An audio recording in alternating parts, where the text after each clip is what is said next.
The two wonderful speakers we have here with us is Teema Chechi and Rebecca Chechi.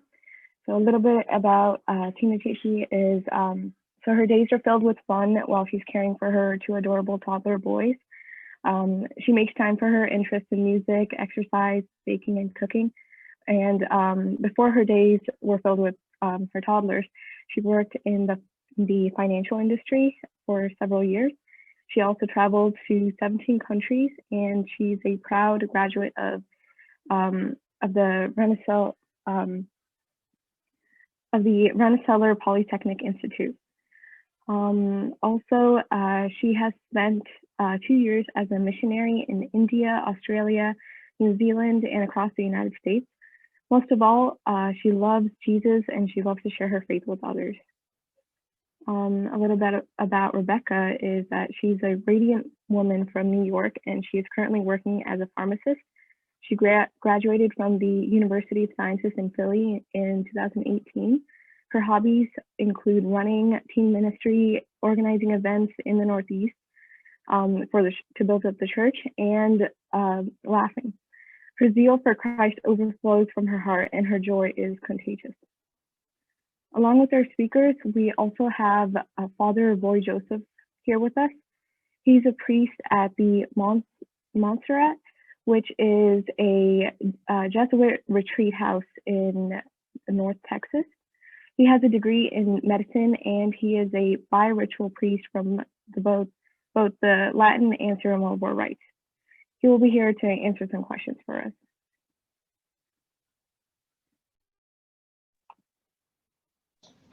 Thank you, Beatrice. Thanks for introducing us. And thank you, Kirti and Christy, for a beautiful time of prayer and for leading us as we begin this afternoon session. If I can ask everyone to turn on their cameras, we'd love to see your faces so that we can speak to you more personally during the session, and that we all get to know each other while we speak, and hopefully we'll be able to also discuss and ask and answer questions later on this afternoon. First of all, welcome to all of you, especially those who might be joining for the first time. Welcome to the 6th Beloved series, and I really love that name that the series was given, Beloved, because each of us are a beloved daughter of our Father. We are beloved daughters. Each of us are beautifully, wonderfully made. You are unrepeatable and you are unique. And as we approach and as we talk about today's topic, I think it's such a wonderful thing for us to reflect on, that each of us are unique, we're unrepeatable, and we're very loved by God. We are beloved to Him. So I would like to start off with showing you a quick picture. I'm going to share my screen. And once again, those of you who have not yet, if you can share your screen with us, we'd love to see you and talk to you during the session.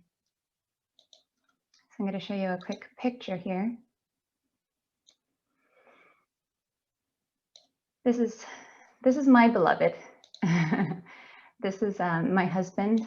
He goes by, I call him Vinu, but his official name is Matthew. This photo is almost 8 years old. So next month we'll celebrate our 8th wedding anniversary. I kind of look kind of similar, right, to that photo? So I just wanted to show you a picture of one of the most beautiful days of my life, but I'm also living some of those most beautiful days now. But I wanted to tell you or help you think about, the dreams in your life. When we approach or think about our wedding day or maybe our vocation. I know some of you are younger, but perhaps there's some of you who are older in this group as well. You might dream about, what you're going to do in college or what you're going to study. Or if you're discerning your vocation, you might be, dreaming about your wedding day or what your wedding dress will look like. I know I dreamed about my wedding dress. I had something very particular in my mind as I was approaching my wedding. I dreamed about how the first years of our marriage would look like, or what my home would be like. I dreamed about lots of things, especially as I walked towards marriage and I was getting married. And one of those things that I dreamed about and my husband dreamed about, and we hoped for was the gift of children. We dreamed about having kids, and we dreamed about having lots of kids, actually. But one of the things that we realized and that we found out was that God was asking us to wait and to wait and to wait. So we were not blessed with the gift of children right away after we got married, even though we dearly wanted that, and we dearly asked the Lord for that gift. So really, children, life is a gift from God. And it was hard. I think many of you may have been on Sharon Alexander's session a couple of series ago on Beloved. So Sharon, I think she shared with you about the beauty of being a woman, the beauty of how God created our bodies, and that our bodies have this beautiful cycle that prepares for the possibility of life every month. And we're reminded of that. And the way that God designed that, and how we can read the signs of our body for different things. And so it's a gift to be a woman. It's a gift to have these beautiful things to remind us how God has created us so uniquely from men, and that we are beloved to him. And so it is also through the cycle and through the designs that God has created us that the church has also given us some great medical resources. So I think maybe Sharon had talked about this. We were blessed at that time. We were living in Denver, and we were blessed with a doctor who was trained in NAPRO technology, or natural procreative technology. She was a doctor that was trained at an institute called the Pope Paul VI Institute in Nebraska. And I was really blessed to work with her because these doctors are trained in the teachings of the church to work and listen to our bodies, to see what are the root causes for perhaps infertility, or it can be any other womanly problems that you might be having or encountering, and to listen to our bodies that God designed, and to help us to go back to health. And so we were blessed to work with this doctor as we tried to have children and waited on the Lord to bless us with the gift of life. We knew, and we were very grateful for the teachings of the church, because we knew that God was not calling us to in vitro fertilization. Some of my friends, had asked me, do you want to harvest your eggs, or do you want to try in vitro? And we knew that God had designed the marital embrace, the sexual act, in a very specific way. And in vitro really violates the nature of the marital embrace. And really, it's for two purposes. It's unitive and procreative, or to put very simply, it's bonding and babies. That's what the sexual act or the marital embrace is for. And when you take one of those away, it really violates the nature of how God created the very that marital embrace or the sexual act. And so we were very convinced that in vitro, God was not calling us to in vitro, and that was against our very design. So we waited, and some months were difficult. We're reminded each month, I'm reminded each month that God has not, or we have not been blessed with a baby. But in our sufferings, whatever suffering it might be, we can choose to walk closer to God, or we can choose to walk away from him. Those of you who are C.S. Lewis fans, I think actually Christy mentioned him earlier. He has a quote, and I'm paraphrasing it here, but God whispers to us in our pleasures, but he shouts in our pains and in our sufferings. So it's up to us. We have a choice. When we're going through something difficult, we can ask and seek out, what is God telling us here? Or what is he teaching us? Or how is he asking us to grow? So we have that choice. And I would say that it's always best to walk towards the one who has the greater purpose of our lives in mind, because he has great things to tell us.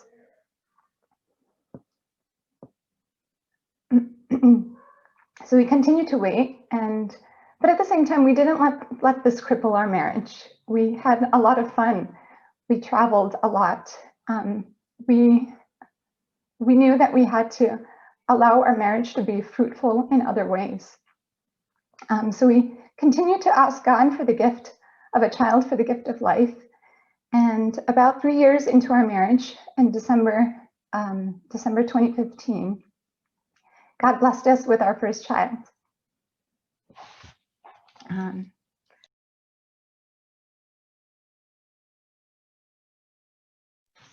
But we lost our first child to a miscarriage.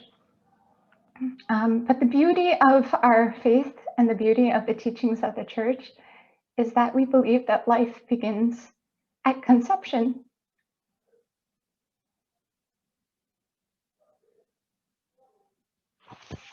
And so we knew that this was really our child. And so we gave this child a name, and we named her, and we referred to her as a girl just because of the name that we gave her. We don't actually know if it's a boy or a girl, but we named our first child Hope, because we have the hope of meeting her in heaven, and also the great hope that God would bless us again.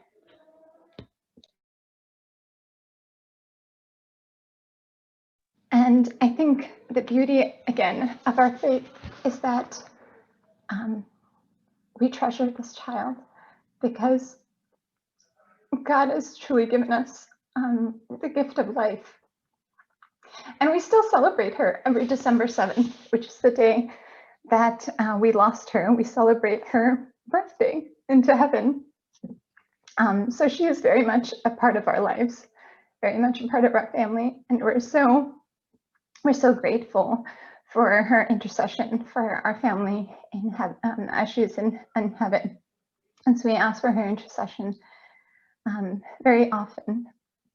About 6 months later, we were blessed again, and we found out that we were pregnant, and I was pregnant with my first son, Isaiah. During this time, my younger sister was also pregnant with her first son. His name is Augustine. And I want to show you a picture of Augustine because he also has a very special story.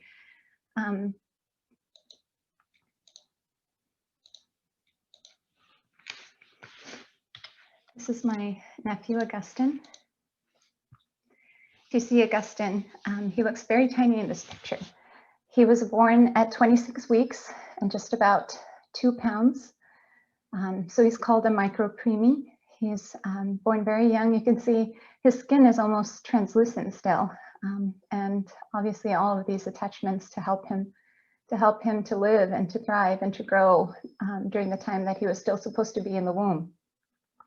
And, while I was carrying my first son, Isaiah, and Augustine was born like this, it really helped me to really reflect and think about the gift of each child and the tragedy of abortion.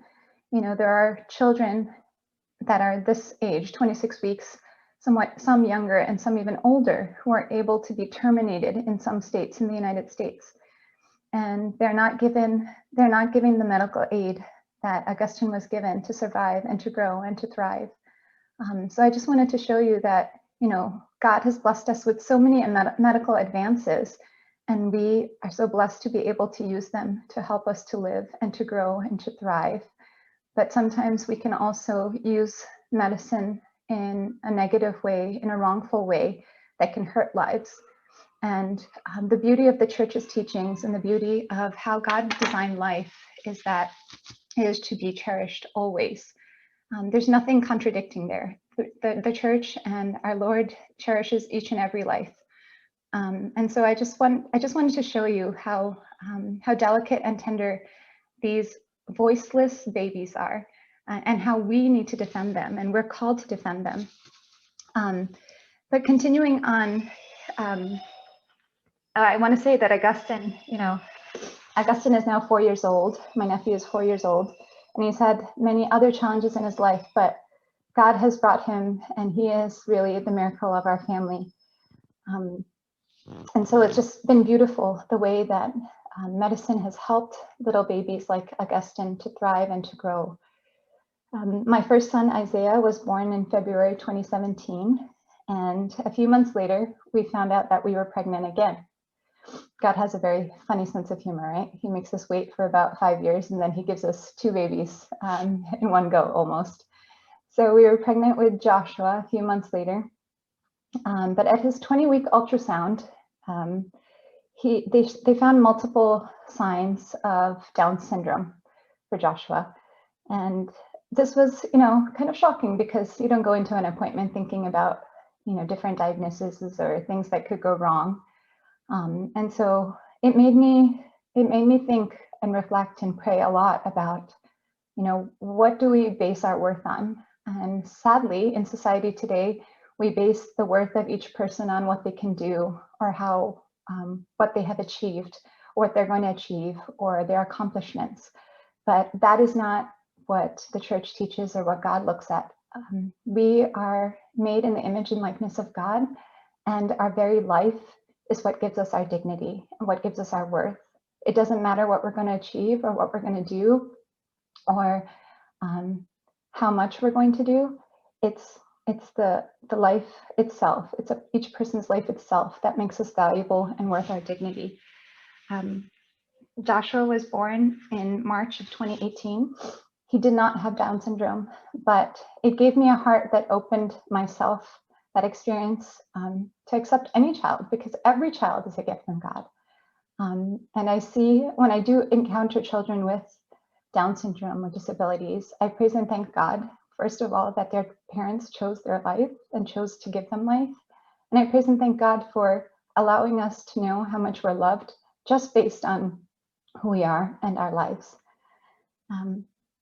So these little boys that I have, Isaiah's now 3 and Joshua's 2, they're only 13 months apart, but they are the face of God for me. I look to them as my miracles, as our miracles. And I'd like to share that today I'm sitting before you too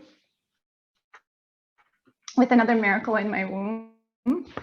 I'm about 3 months pregnant with our 4th baby, our 3rd baby here and on earth. And we thank God for this precious baby too. But as I sit and reflect upon, as we've been reflecting upon this topic of the dignity of life, it also makes me very sad that there are women in such hard circumstances that they feel that their only choice is to terminate a life like this.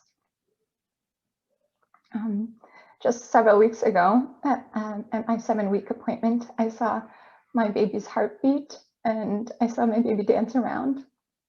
And so I know that this is a child of God. I know that this is really life. I can see a baby move. But it's quite sad that many women feel that this is their only choice, to terminate a pregnancy, because they're in such difficult or hard circumstances. But as we continue this afternoon, my hope, my prayer, our hope and our prayer is that we all journey towards closer to the truth, and truth with a capital T, because the ultimate truth is our Lord through the church. Right now in our society, there's something that plagues our society. It's called relativism. It's basically, in terms of a definition, it's a doctrine that knowledge or truth or morality exist in relation to what's in the culture, or what's in society, or what's in our culture or historical context. So basically, the idea that what's wrong for me or what's right for me may not be what's wrong for you and what's right for you. And that's incorrect. There is a truth, and our truth and the ultimate truth is our Lord through the church. Today, Becca and myself and Father Roy, we want to share with you about the culture of life, a culture of love, the uncontradicting teachings of the church, which I believe are freeing and beautiful, and call us to be our true and whole selves. The basic thing to understand is that the teachings of the church, the law of our Lord, of our Father, and how He created us, is that we are created in His image and likeness, And as I shared earlier, our dignity lies in our very life, not in what we're going to achieve, not in what we're going to do, not in what we can or cannot do, or what we're going to give to this world. None of those things, none of the titles or things that you're going to study, none of those things give us our worth or our dignity, but it's the very life that God breathed into us and into ourselves. So now I'd like to go into some of what the church teaches on life matters, and that is from womb to tomb. When we hear the word pro-life, many of us sometimes think of anti-abortion, but pro-life doesn't mean just anti-abortion. It means that we stand for life from the very moment of conception up until natural death and everything in between. So in regards to the church's matters, what the church believes on the matters of life, abortion and euthanasia are what we call preeminent priorities, and preeminent means surpassing all others. And that's because it really directly affects or attacks life. It's the deliberate killing of an unborn child, or perhaps elderly or someone who's sick, through euthanasia or assisted suicide. And so these are never morally accepted and never and must always be opposed. And that's the stance of the church. As I mentioned earlier about in vitro fertilization, along with that and cloning, they also destroy human embryos in vitro fertilization, because embryos are created, and there's a number of them that are created. Some of them are destroyed, and then some of them are kind of frozen for later. So this poses a very ethical and moral problem and question there. But the church opposes this in all ways, because it's a direct killing or hurting of human life. Along with that, genocide, torture, the death penalty, all of these things are opposed to our faith and our beliefs. In marriage and in the family, marriage is the basic cell of human society, and this is a beautiful thing. Marriage is always recognized as such a beautiful part of the church, and it's an exclusive and lifelong commitment between a man and a woman. There's a lot of things that affect the marriage and family in regards to life, especially contraception, which kind of leads to a lot of these life issues down the road. The church has always had a preferential option for the poor and helping the poor. The gospel mandate is always to welcome the stranger or immigrants, refugees, victims of human trafficking. The church has always tried to help in those situations.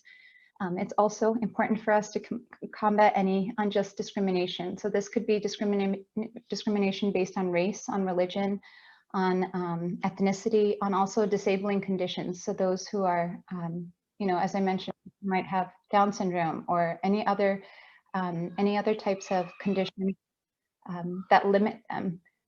The church is always against discrimination of those types of people in our world.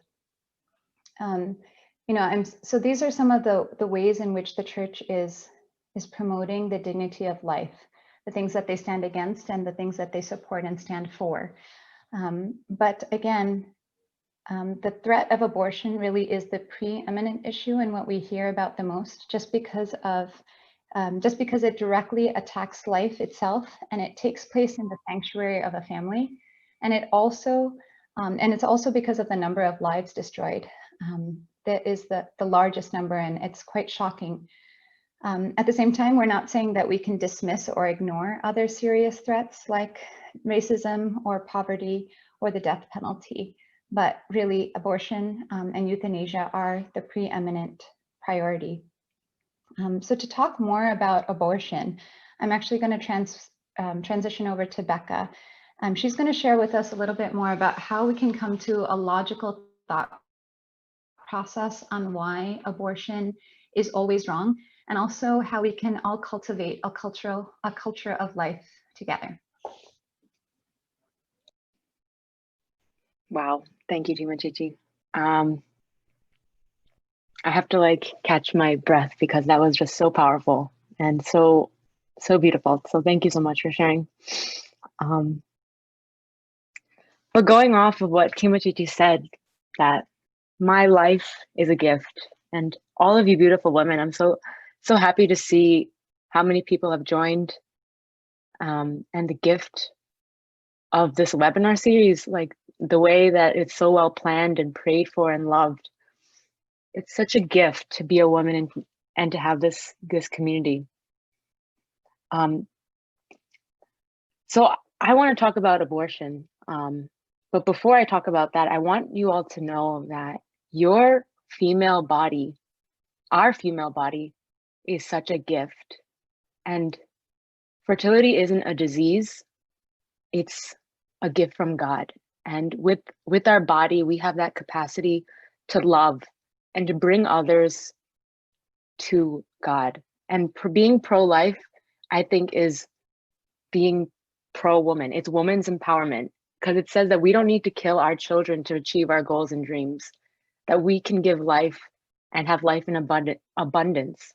So, I don't want there to be any more violence in this country, any more violence in our homes, any more violence to ourselves, from our thoughts to what we say to ourselves and what we think is the right thing to do. But really, from a place of love, I want to talk to each of you today about abortion. But before I go into that, I also want to say what the church says about women who have had abortions. And so we don't condemn anyone that's had an abortion. We actually feel so sad and so heartbroken that that's what a woman didn't know, like that she was so loved or that she was supported enough that that there was help for her. But the Father says, John Paul II says this in his encyclical on the Gospel of Life. He says, the Father of mercy is ready to give his forgiveness and his peace in the sacrament of reconciliation. And the same Father you can entrust with sure hope your child in heaven. So I do believe with all my heart that when I go to heaven, when we all go to heaven, we will see the unborn with our Father. And that includes all of the unborn who were lost to abortion and to miscarriage. And especially I remember all of the women who have had miscarriages too. So please know that we do not hate the woman. We do not hate anyone who's chosen abortion.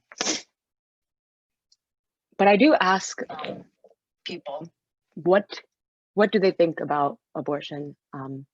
And usually they respond, I am pro-choice, or I'm pro-life, but I do think it's necessary sometimes. And then my next question would be, when do you think it's necessary? And so the answer they would say is, well, when a woman is facing a difficult circumstance, like when in the case of rape, or if the woman is too poor or too young, if they have no support, right? And that's real pain. Oftentimes women feel like they're alone and their families will abandon them.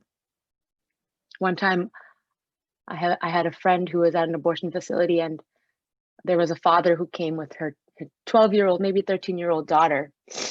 And it was an Italian family, and the father said, she messed up. She's having an abortion because it's a Black father. So you see how there was not only the sin of abortion, but also the sin of racism there. So I recognize that there's a lot of difficult situations like this. And I know all of us have so much compassion in our hearts for women who face these issues. But I think there's something we all can agree on. We all can agree on being pregnant from rape is difficult. Being pregnant and poor is difficult. Being pregnant without any support from your family, from your boyfriend or even your husband, is very difficult. But I want you to imagine one thing. Say that woman has a baby, and in the circumstances of her birth, she was supported and cared for. But then after she has the baby, she becomes poor. Would it be okay to kill her baby? And I hope you would say, no, of course not. So my question then is, if she can't kill her child because she's poor after the baby's born, then why can she kill a preborn child because she's poor? So before we answer that question, my next question is, considering your own hearts, do you believe in human rights? I certainly do. And I know most people, I don't think I've ever met someone who said no. So obviously, consistently, people believe in human rights. And who gets human rights? Humans get human rights. So if women get women's rights, children get children's rights, therefore logically, human get human rights. So then my next question would be, sorry, I'm trying to share my screen. What about this human? Does this human get human rights? This is an image of an 8-week-year-old embryo in the mother's womb. And so some people might say, well, that's not a human. That's different. But I don't want to preach to you and say that it is and you're wrong. I'm just going to ask you a question. What are this baby's parents? This baby's mother is a human, her father is a human. So doesn't it follow that you can only give birth to the same species? This fetus would be a human fetus, right? Okay, someone might say, yes, it's fine. It's a human fetus, but it's not alive. And then I'd ask, isn't it growing?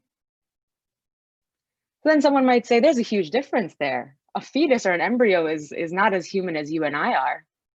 It's like comparing apples and oranges, right? But I think that is the issue of abortion. It's not whether, you know, the question is this a human being or isn't it just a fetus? But what does the word fetus mean? Fetus means offspring, little one in Latin. It's a Latin word.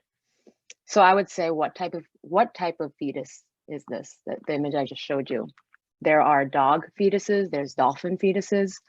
And like I said, because it's a parent, it has to be a human fetus. So I hope you can see that a fetus doesn't refer to what it is, it refers to how old it is. For example, what do you call the fetus after it's born? You call the baby a newborn. And what happens when it turns 3? You call it a toddler. What happens when it becomes a teenager? Some people might say you might call it impossible. And you call it a teenager. But then when it becomes 18, it becomes an adult. Right? So it doesn't really define what it is, it just defines how old it is. So my next question is, when do human beings begin their lives? Right? Is it at birth? Is it before birth? When does it begin? So, you know, let's take a break from the topic of abortion. I'm gonna just ask you guys to imagine an analogy. Can you just imagine for a second a really famous person that you've always wanted to meet? For me, it'd be Beyonce, because I love Beyonce. I think she's awesome and she's beautiful. And do you all know like a Polaroid camera? One of those Polaroids where you click and it comes out instantly. So I just want you to consider this example that you're meeting a famous person. In my case, it's Beyonce, and my friend has a Polaroid camera.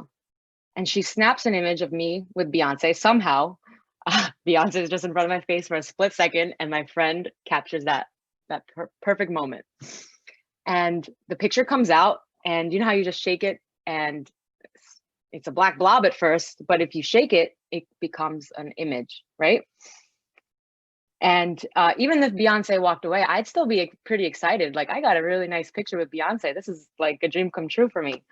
I'd be really happy, and I hope you would be too. But let's just say my friend clicked an image, clicked a little snap, and it came out, and all she saw was a black blob.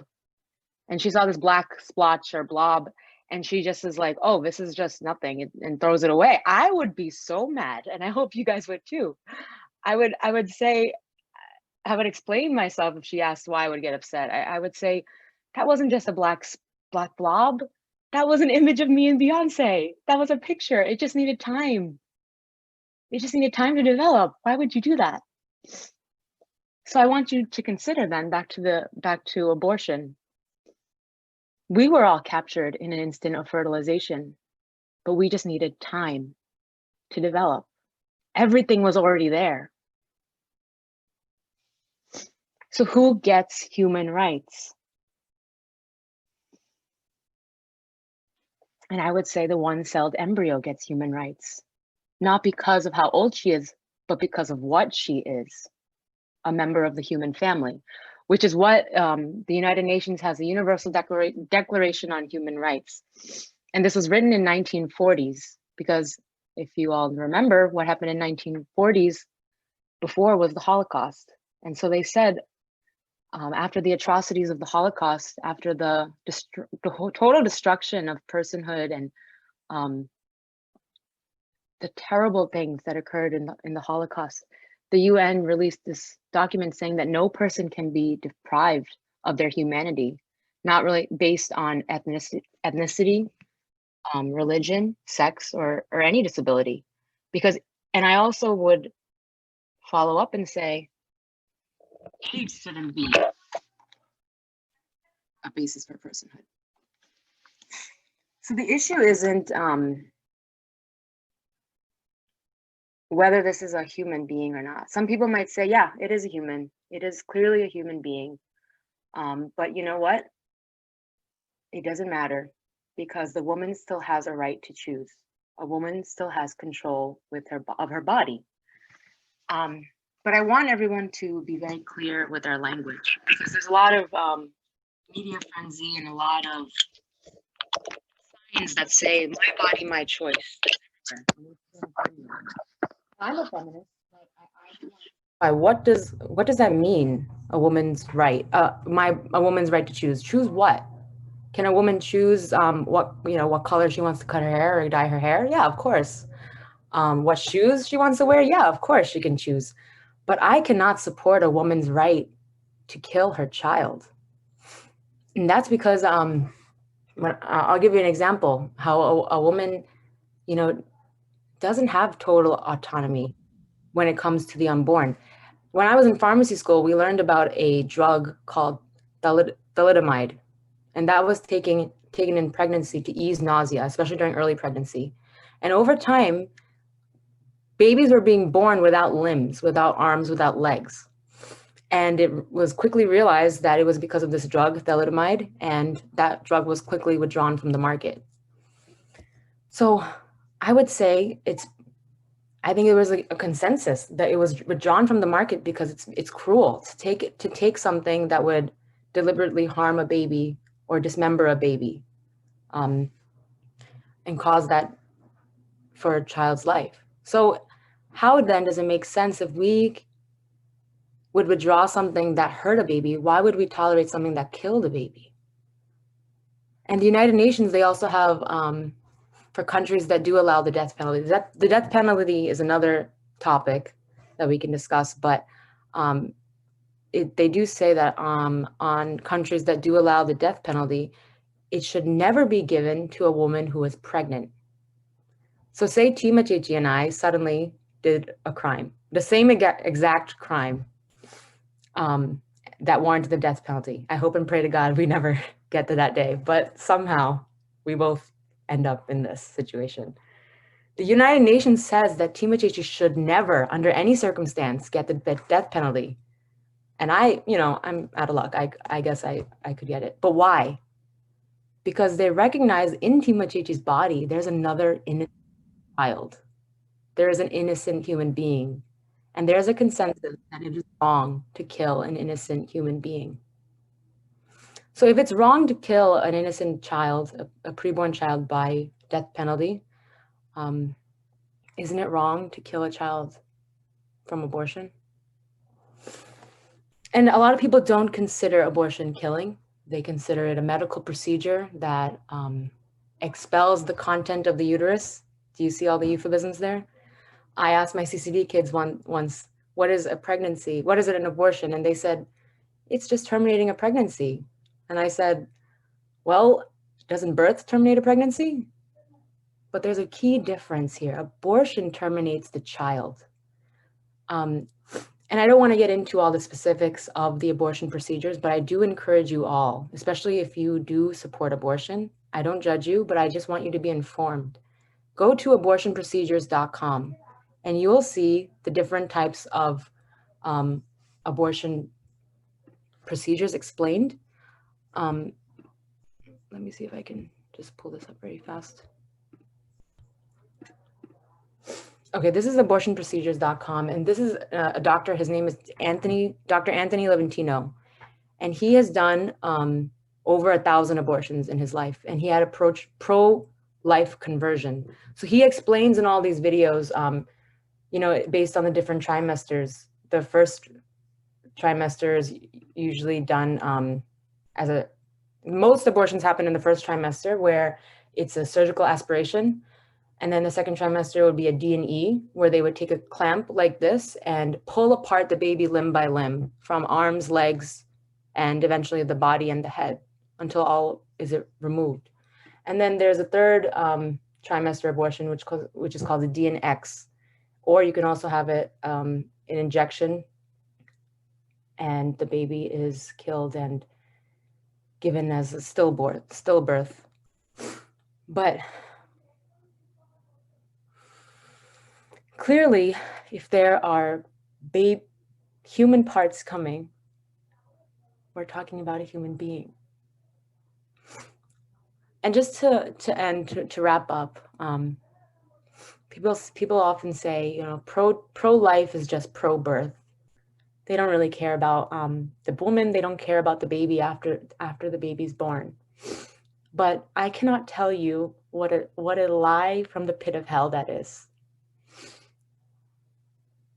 It is not true, my sisters. Do not let the media or these lies deceive you from the truth. But really, I want to invite you and challenge you also to be pro-life, but also to care for the mother and the child. An example is in 2019, there are a study of the pregnancy resource centers showed that they had served 1.8 million people. They provided free services of up to $267 million for free.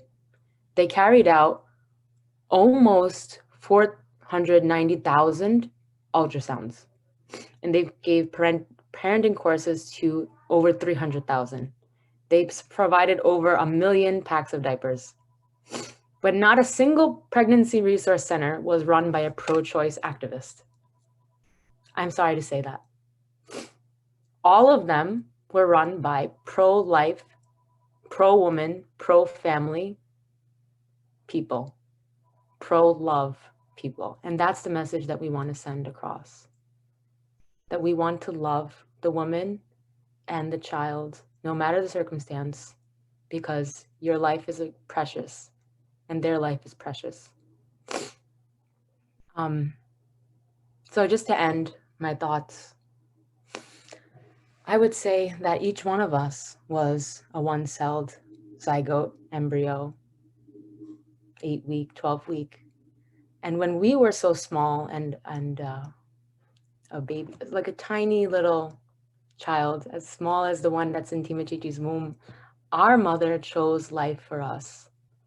And when we were small and vulnerable, our mother, who was strong, said, "This is my body given for you."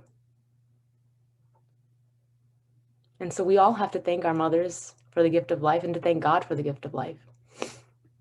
And I'm thankful to be with you all today, to talk to you and share the gospel of life.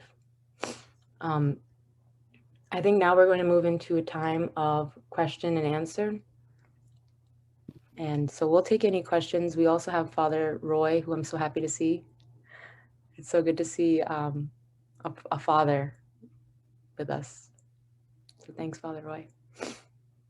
Thank you so much to both Teema Chichi and Becca Chichi for talking. Just like she said, we are going to enter into a session of Q&A. We have an account titled Q&A if you want to send questions directly. And then we can read it out anonymously to to our speakers here, or you can directly message either Roy Etchen, Becca Chichi, or Teema Chichi, or you can go ahead and directly ask out loud right now.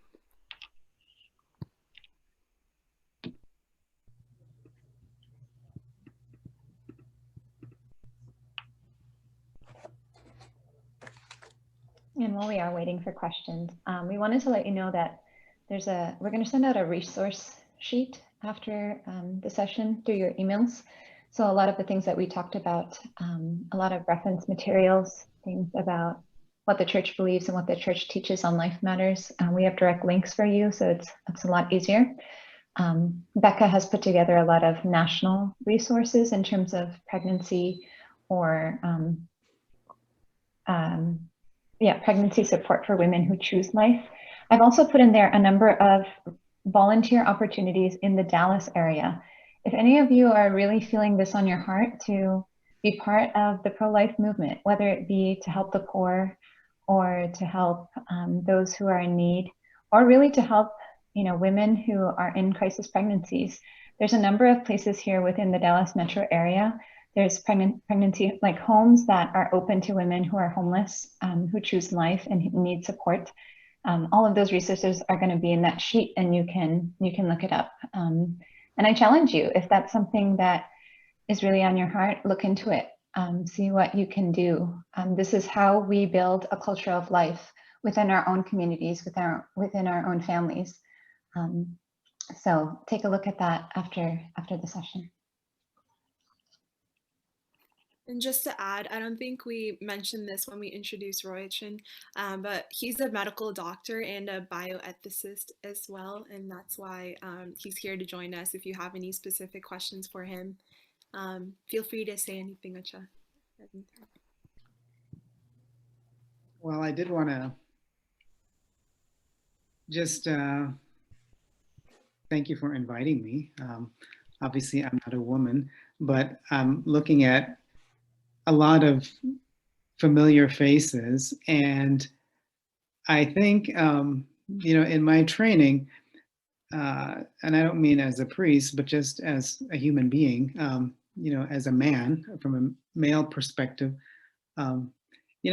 for eons, we have adored the female body, and some people even worship. There are cultures that worship it, and it that's not nothing. It can be a little distorted for the wrong reasons sometimes, but there's something about you all and the capacity you have to transmit life and co-create with God and to nurture and to help us grow. And I don't mean also just at your ages. I mean, even, my mother is something that's part of, is a joy for me to look out. Can you all hear me? I see that it's kind of breaking up. I hope it's not. And the other thing I wanted to say is I thank you, Teema and Becca, not my chichis, for your witness. I mean, both of them gave something that was very well-rounded. Of course, Teema was giving a very heartfelt experience from her life and the life of others she knows. And of course, she had the gift of her mind added to that. And Becca, she really was using the mind and coming at it from a logical perspective. But again, she was, of course, using the gift of her heart with that too. All to say that, God wants us to use our minds and our hearts for all of these issues. And, we focused especially on abortion. And that's something that is, as Teema said, preeminent and something that you all are very much surrounded by, just your ages and peers that you are around. going through that and struggling with that, and perhaps you as well. So, to build up this culture of life, we need to hear voices and learn from each other, because you all are especially making these decisions. So thank you for your witnesses.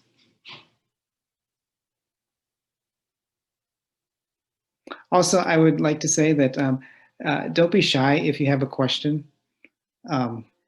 You don't offend us or anything like that.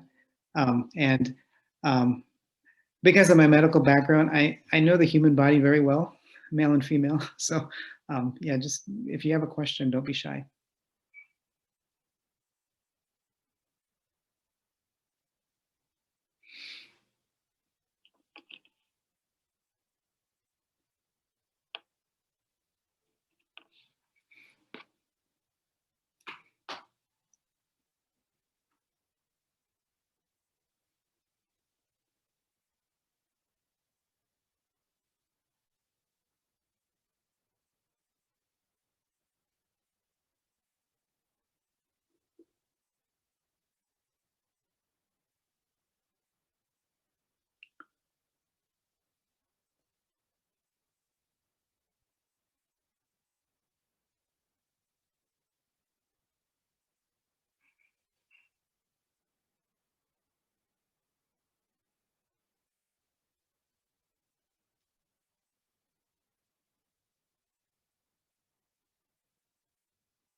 Um, Hello, can anyone hear me? Acha, I have a question to you. It's not in a sense, in a medical sense, but to most of our girls who are going into college, or so they'll be going away from home. They might not be coming to CCD anymore and being part of our church anymore. So I heard a lot of things. I experienced different people with so many opinions on pro-life and such while we were in college. You're kind of bombarded by that, by different groups of people. How do you, what kind of advice can you give our girls to how to kind of go around that, not get distracted by what you're hearing from all these people, and still kind of stick to your faith and make your own decision instead of being overrun by what you're hearing in your surroundings? Yeah. Well, first off, I would say that when you go off to college, you're really, I would say, on your own for the first time. And when I used to teach high school seniors, one of the last things I would tell them as they were getting ready to go is, remember what you've learned and the foundation that you've built on God, and let that guide you. In other words, you are going to be asked to support different things, and you're going to be surrounded by many different voices, but this is the time when you own your faith, whatever it is, as small or as big it is. So the time for daddy and mommy's faith is gone. You're an adult, and so we want people to ask questions. I mean, I think that's part of what this session is about. You're supposed to ask questions, and you're supposed to get answers, and to that end, I would say that it's important to be in some kind of, I don't want to use the word support group, but a group that supports you. And, we have a name for that. It's called the church. So be around and stay close to one or two. If you don't know anyone on campus, find somebody at the Newman Center. There'll always be at least some Catholic, even the most obscure college will have some Catholic priest or somebody. I mean, there are ways to stay connected now more than ever, but I would say expect to hear lots of voices for sure. And those who are walking with you are going to help you build upon the foundation that you started. And don't be afraid to ask questions and make sure you get answers. There's a lot of places you can get the answers. There'll be a lot of answers, but I think we know where we find the answer that we're looking for, the satisfying answer. I mean, both Teema and Becca reference. I mean, we have 2,000 years of tradition in our church, and there's a lot of thought that goes into them. That's what I love about, Becca, both Becca and Teema. It's very logical, and but we have to take time to think about it. If our decisions are going to be made by a headline or a tweet, I mean, you'll see a tweet and it'll say, church against abortion, so church hates women. I mean, what is that? I mean, there's no real thought in that. It's just a blurb. So to digest things, and if you don't know the answer, find them. There are places where you can go. All of you can contact me if you have any questions. I'm just a phone call away, and I love staying connected with my younger sisters. Thank you, Acha. One of the questions we got in was, isn't it wrong to force our views on others? I'm guessing that's in regards to abortion. I often hear that I'm personally pro-life, but I can't tell anyone else that they have to be pro-life too. So I'd like to respond with a question, if that's okay, to whoever asked this question. Say you're walking on the street and you see, you hear a baby cry. And you hear a baby cry and you look and see that it's a mother or father beating their child. And not just beating like the beatings, we usually get like Malayali people, but this is like intense beating, horrific beating. Would you say, I'm against beating my child, but I can't tell this person not to? That would make no sense, right? That would absolutely make no sense, because, the unborn child cannot speak for himself or herself. So what would we who know the truth, what would our response would be is, yes, we have to save this child. We have to. There's no option. This is not a person. This is not just a preference. This is a human rights issue. Can you imagine the people who, we learned in history class, like, oh, if I was alive during the Holocaust, or if I was alive during slavery, this would never happen. My sisters, we are in this right now. This is right now happening. And you wonder, how come no one spoke up about this? Was it because of fear? Or was it because they didn't think they could impose their views on others? And that's the question of our time. How much tolerant are we going to be? How much longer are we going to be silent? And I don't know if Teema or Father Roy has anything else to add, but I hope that answers your question. That being personally pro-life is such an injustice. It really is not acceptable. We have to be together on this one.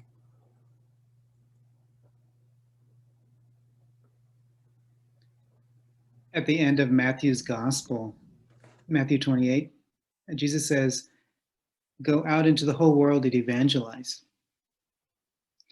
The whole world. To me, that is sharing views. That's sharing gospel values. The culture of life, from womb to tomb. I don't see that as forcing a view. I just see that as sharing. And we can't it's true, we can't force people not to have an abortion, or not to do anything. Like, if people want to do something, a lot of people really intent on doing things, they do things. But we have to share that. And, I think about, back in 1973, when Roe versus Wade was passed, I think if not even every, 1/4 of the Christians, if we all stood up, and it would never have, how could it have passed? And even at that time, it was kind of close. And now here we are, some 40 plus years later, almost going on 50 years later. And it's much less now. And I think it's because people are afraid to evangelize and to talk about their views. And so we need to we need not be ashamed of that. I mean, we should be happy and joyful to share the God. I mean, this is life, you know, and that's just one aspect of life, and on all areas. So I don't see that as forcing it. I mean, we can't force. I mean, you're right. Whoever said that, in one sense, we can't force it, but we're just sharing our views. That's how I see it. We're evangelizing.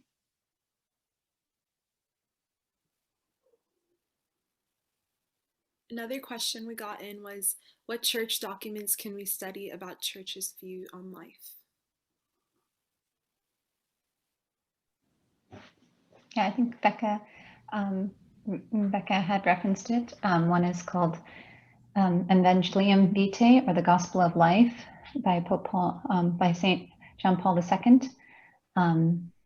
The Catechism of the Catholic Church has so much. You can browse it in the index by topic. So if you have questions on abortion, on euthanasia, it's very easy for you to navigate that just by specific questions in the index.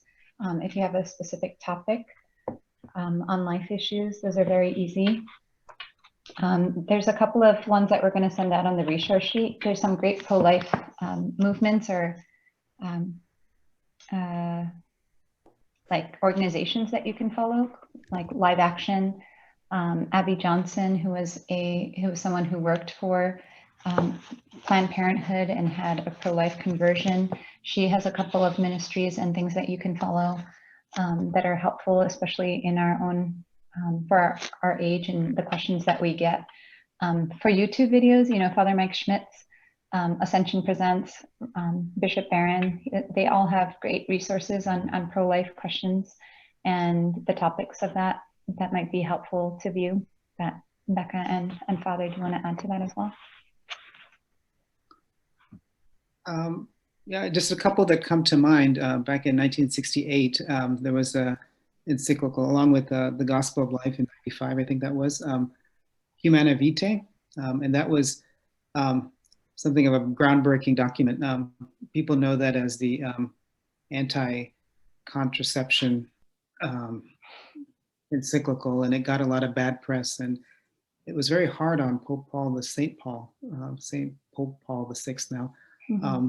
And he actually didn't write anything after that because he got so much heat for it. But he was very prophetic in writing that, because he talked about how, you know, if we're going to allow this, you know, and at the time, you know, pornography was being very rampant, and he said it's going to lead to all of these things, like marriages falling apart and redefining life in general, and sterilizations and abortions, and you know, so that's a kind of a groundbreaking in a way for our topic. Another one, I just in the past week I stumbled upon these videos. So this is some of you may have seen these by Laura Klassen. Have you heard of her? She's a Canadian, and she has these really funny videos, just like 1 or 2 minutes long. Klassen, Klassen. And some of what Becca was saying reminded me of her videos. One is like she has a picture of the birth canal, and you know, she's like holding this like little baby, and she's like, okay, human and not human, or something like that. And she shows the absurdity of some of these. I mean, she's especially advocating for life in terms of abortion, but just a video that. It's just so common sense, and presented in a very approachable way for just about anybody. Also, the National Catholic Bioethics Center, you can go to their website and they have a lot of stuff on all life issues. It's a little bit more academic for those of you who are so inclined.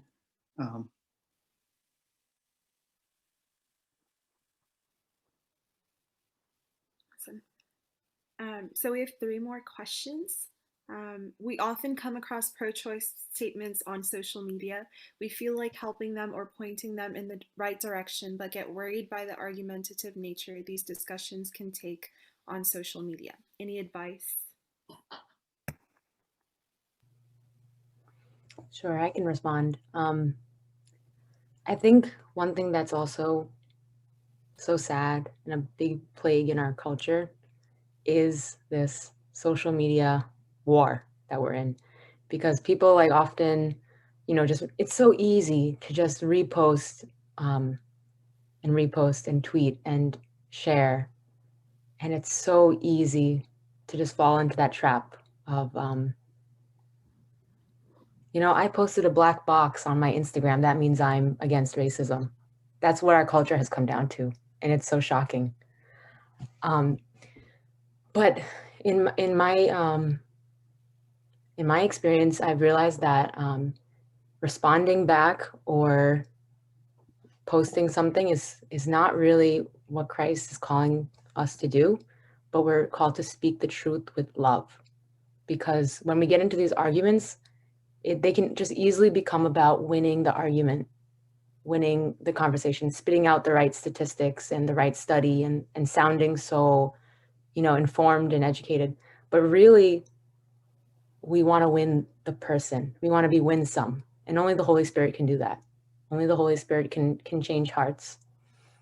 So if you really love your friends, if you really want to stand up for truth and for life, I would say start praying for the gift of being able to speak the truth with love, and to remember that even if they're sharing things that are so evil, that person is still a beloved child of God. They just may be under the influence of the enemy, but that person isn't the enemy. I do have a question. I think I've gotten an answer before, but I just wanted to bring it up in case somebody else might have had this on their mind. So what about, let's say a mother, she's pregnant and it's to the point where, it's not far along enough where the baby can't survive out of the womb. And the doctor, is telling this mother, hey, this pregnancy is like very dangerous, right? You might not survive, or you might end up dying. Both of you might end up dying. Something could happen and it's dangerous, and that the doctor is like recommending they terminate the pregnancy. So in something like that, where it's like the baby might not survive, but then if you continue, the mother might not, like in something so back and forth, how do you respond to that?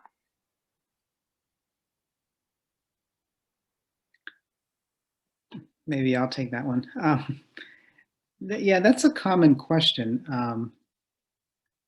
And at the outset, I'll just say that it's a tough one. It's tough to, and I know of this happening, and I know it's very, very heart-wrenching. At the same time, I'll tell you from a medical perspective, it's not that common. And so we ought not base our thinking and the way that we focus on issues based on sort of exceptions. So just another thing to keep in mind. But having said that, so these things do come up. In general, in bioethics, there's we call it like a principle of double effect, or we intend, there are cases in which you do the best you can. So if you're, let's say that, I don't know, a common example is that a mother is pregnant and then it's known that she has uterine cancer, so what do you do? And so there is a way of thinking about this in terms of, okay, what I'm doing, I want life to flourish, and my intention is not to end life, but it may be that I need to do some kind of surgery, some kind of resection of a part of the uterus, maybe need to take out more than that, but the intention is not to kill the life of what's in the mother. And just more broadly, that's how we look at sins in general. If I don't know, if I accidentally, bump into somebody and, they trip and fall and they break their arm or get paralyzed, or I don't know. I mean, you could take it anyway, you know, but you don't intend it. Well, I mean, it's not, you're not morally culpable. It's still something that's not good that happened for the person. And in the same way, I mean, you can apply that kind of thinking here. In order for that to happen, you know, you have to, first of all, the act has to be, you know, it has to be good, or at least neutral in and of itself. And the intention must be there. And, you know, there has to be some kind of balance between good and not good outcomes. So, I mean, it's a tough thing. I was just, because I knew that this was a topic, it gave me a chance to look at some of my old books. There's one, you know, there are books written on like complex ethical consultation, resolving ethical dilemmas. I mean, these are filled, and this is why, you know, they have, you know, committees, bioethics committees at hospitals to figure this stuff out. Even in secular hospitals, but certainly in Catholic hospitals, and they have chaplains and priests and others who are trained in the moral way of looking at this from the church's perspective too. Another thing I would mention, just to kind of round out this, there are people, mothers who are heroic in a way. You know, there are saints, you know, Saint Gianna is one of them. You know, she said, and she was a doctor, and she said, you know, I want to do everything I can to have my baby delivered, even if it means that there's a possibility that, you know, I might lose my life. You know, I mean, in the calculus, if you need to lose one person's life, well, I can see some wonderful women in this group and mothers who would do that. I mean, mothers in general, they have that instinct to do everything they can for their children. That's why we love our mothers so much. You know, you see these hardened criminals and really, you know, guys on death row, and, you know, their mothers are showing up and they still love their mothers. And I can tell you that there's a special bond between a mother and a son, a mother and a daughter too. Thank you so much, Edson. And again, I totally agree where, you know, these are those once in a lifetime kind of odd exceptions. And we definitely shouldn't base our whole argument on this exceptions. But I just wanted to bring it up. And as a follow-up question, you know, what if, let's say the mother is pregnant again, and the doctor is saying, even if you were to give birth, there will be lots of complications, and in the end, the baby will end up passing. It might be in pain, so why not just skip that step and go right to it? I'm just bringing up questions because I just want to, you know, get the ball rolling. But that's also a good question, and it just kind of followed along with that. But yeah, in that case where the doctor's like, hey, even if you end up giving birth and, you know, you don't want to do anything, a baby might pass and there might be complications, and we could do our best, but in the end the baby's in pain, or, you know, all these different arguments. What do you say to that? Yeah, sure. So those of you who know me a little bit better know that so I was in the medical field, and I guess I still am in a way, tangentially, and also through people I know, including family members. I can tell you that, you know, doctors and people talk about science and all this, you know, is the answer. And, you know, just among my own colleagues, I'm not always impressed with what they say. And that's born from experience. And especially in these kind of things, you know, so I'm just going to put that out there. That's kind of maybe my bias, because what I've seen and experienced myself. Maybe I can answer it just from a kind of personal thing. So my youngest brother was born when I was in high school, and my mother was in her early 40s.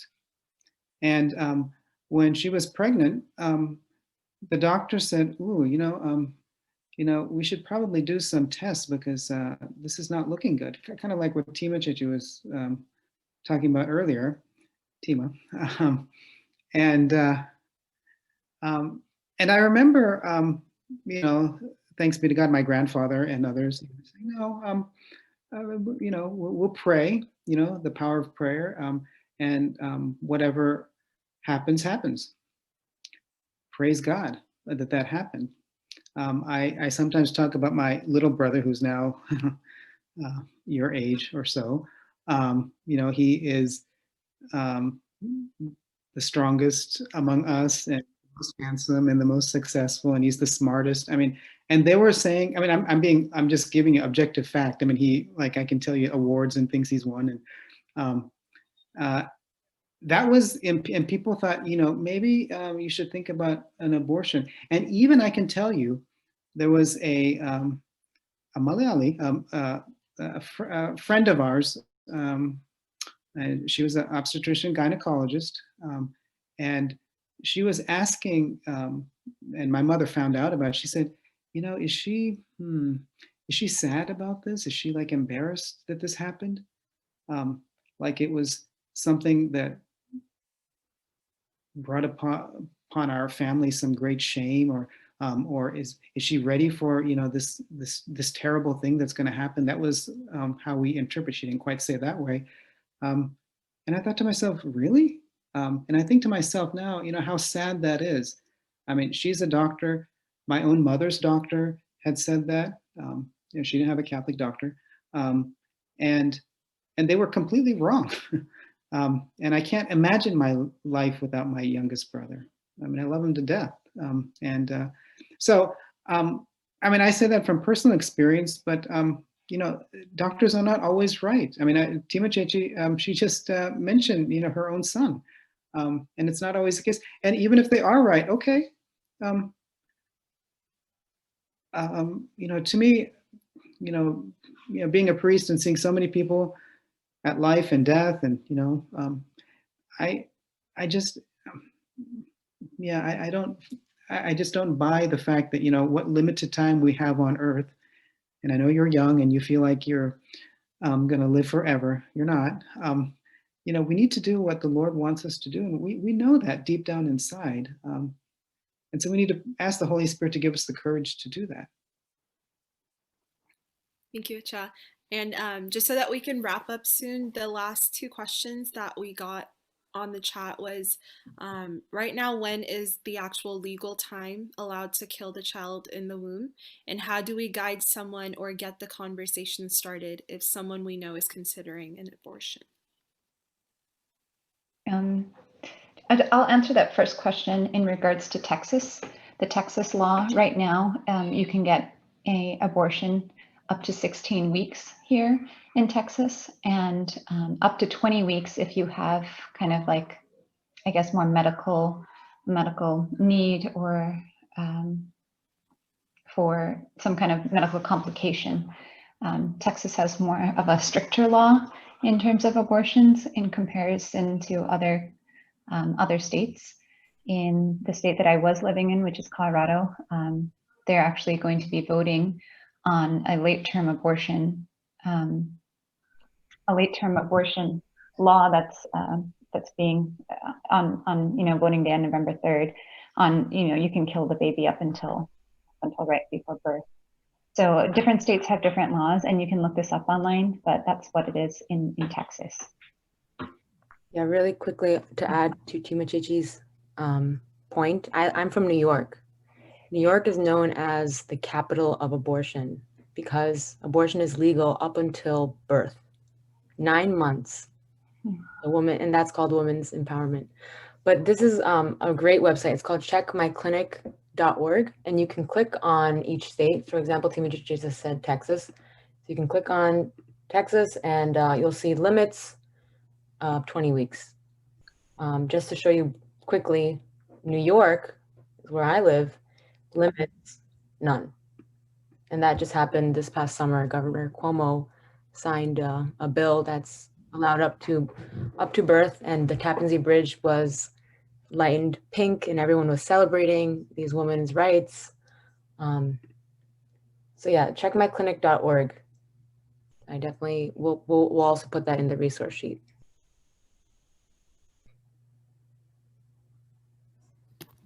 And then to add to that was that last question about how do we guide someone or get the conversation started if someone's considering an abortion?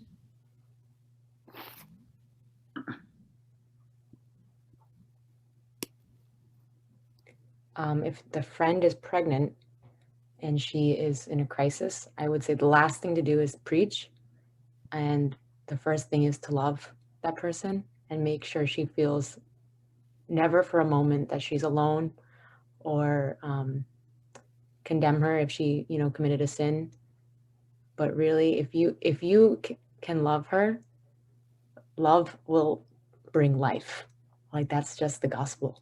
And you don't even need to say Jesus. You don't even just need to say it's a sin, but just love her and follow up with her, be with her in her appointments. There are so many pregnancy resource centers, so many women that are in the situation that have had help, that have gotten help, and have felt so loved through the process and even after they have the baby. But yeah, let love be your answer. I couldn't emphasize that enough. One of the definitions I once heard of abortion is very simple. It's a failure to love. And you can take that in so many different levels. A failure to love your child, the other, the gift of your body, God, and so to let them see that, because in some ways, I mean, well, you all maybe attended or watched Sierra Malabar Corbana, but in the Latin Corbana, I was helping out with the Latin Mass. The gospel was from Matthew 22, where Jesus is giving the great commandments of love. And if people don't feel that, well, they're going to have that sort of desperate sense of, oh, well, there is no love here, and that's where the failure is. So, to embrace them in God's love. Thank you. And then we actually have one more question that came in. It's more on the dignity of life rather than just abortion. But so as Catholics, we know that homosexuality is wrong, right? So how do you treat them? I have a couple homosexual friends and I love and respect them, but I don't agree with them. Is that correct?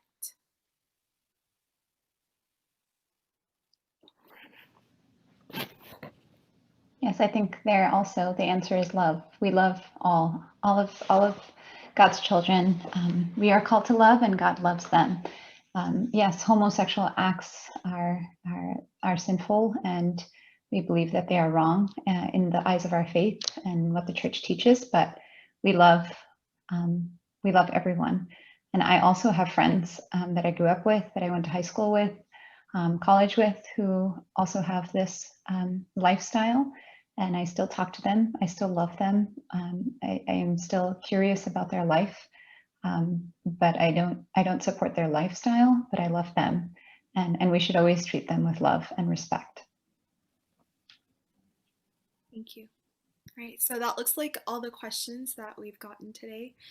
Thank you so much to all three of you for giving us your time and all the resources that you went through to put this together. Really appreciate it. And I'm sure it for sure cleared up a lot of our, thoughts on the teachings of the Catholic Church, especially with the things we see on social media and stuff these days. So thank you very much, all three of you. Thank you everyone once again. And Father Roy, if you can give us a quick blessing before we end, that'd be awesome.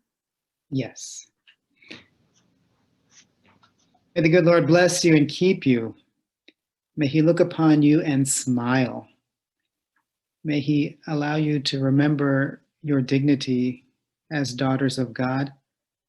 And may his blessing be upon you now and always. God the Father, Son, and Holy Spirit. Amen. Go in peace and evangelize the world. Thanks be to God. All right, thanks everyone for coming. We hope to see you at our next beloved webinar. And we'll go ahead and give out the contacts to both our speakers and Father Roy through email.